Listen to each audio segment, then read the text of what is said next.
Hey everyone, Kimchica here with my top 10 list for games from Day of the Devs. And honestly, listicle title aside, all of the games that I experienced were really fun. They all had heart and passion. And so this game is really hard, or not this game, this list was really hard to make. The criteria for me that ended up being the one that helped me make the list was, did it stick in my mind after Day of the Devs? Like days later, am I still thinking about it? And also, did it make me really excited for the final product, more so than I was already excited? Because again, so many of these games I'm excited for.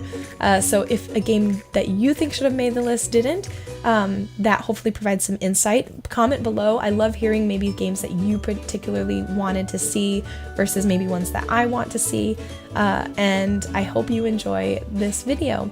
Also, as always, games are in no particular order, and if you want more info on any of these games, links are in the description box below. Mineko's Night Market.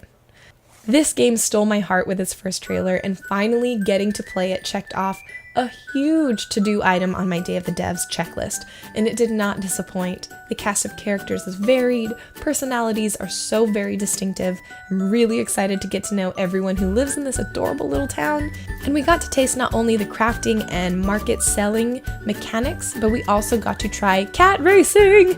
Oh, cat racing! Mineko's Night Market will be out in 2018.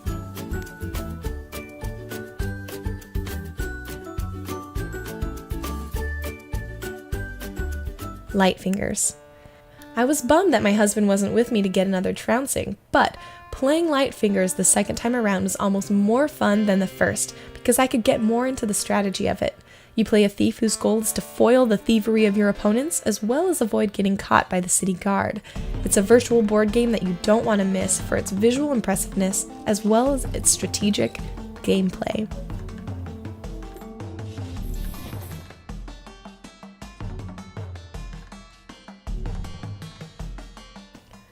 Battlechef Brigade. All my life, I just want to be a master chef, but I don't have the cooking chops. Thank goodness games like Battlechef Brigade are available so I can live out that fantasy at last. Play as one of two chefs who are working from the ground up to become the next master chef. Enter competitions where you fight for your ingredients in platform action style and throw them together to create a culinary masterpiece in a match 3 puzzle format. This game comes out November 20th, so it's happening soon, just a few more days. And serves the judges. Exactly what I wanted. Outstanding. Wins. Minit. Where many games are trying to impress with hyperrealism and long gameplay time, Minit takes a different tack. With its black and white pixel art and a limit of 60-second lifespan for your character, your sense of time, urgency, and exploration shifts when playing this game. In a good way. Your knowledge about the world grows with your character's weapons, and you do get to keep those after each minute-long playthrough. Your goal is to break this curse of 60-second lifespans, as well as help out the quirky characters you meet on the way.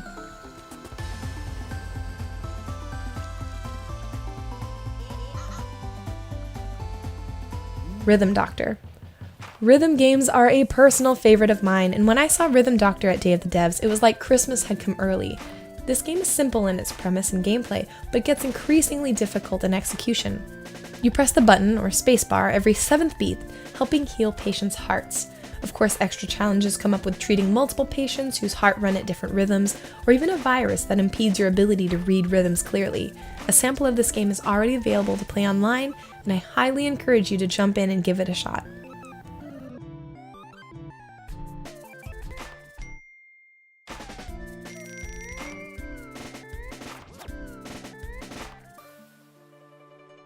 Pode. Catch a falling star and help it find its way home? If you're the little rock in Pode, that's exactly what you do. This is a quiet but beautifully relaxing game in its artistic design and gameplay. Your two characters hold hands as they traverse through the levels, and they must cooperate by using both of their strengths to puzzle their way, helping the star find its way back home. Play on your own, switching between both characters, or have a friend take the journey with you. Just be sure to take your time to enjoy your surroundings in this game.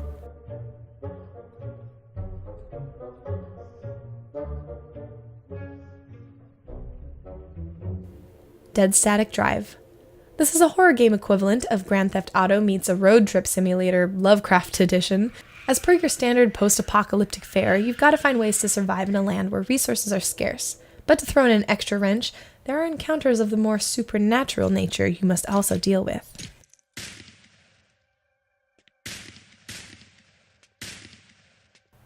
Do not feed the monkeys. There is both so much and so little to do in this game.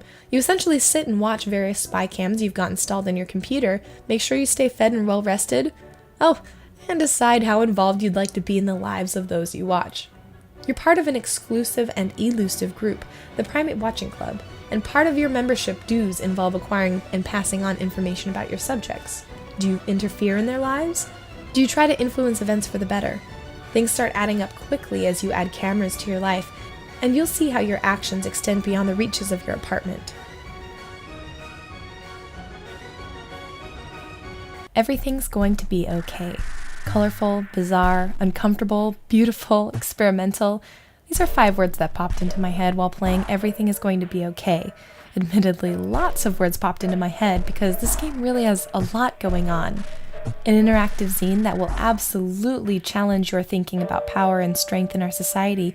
I loved that while so much of what is happening in the world right now isn't okay, and many days I don't feel okay, this game gets it, and it has an optimism and a sense of perseverance and a sense of humor about it that makes it refreshing to play and experience.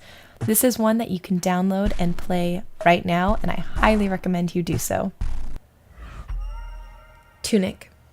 Formerly known as Secret Legend, this title has been one I've been keeping my eye on since PAX West 2016.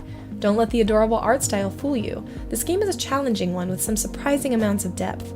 Yes, the cute fox looks like Link, and gameplay does harken back to Zelda classics and a little bit of Dark Souls, I would even say. But this title takes a life of its own with its own secret rune language, and it really rewards gamers who pay attention to the finer details of the world around them.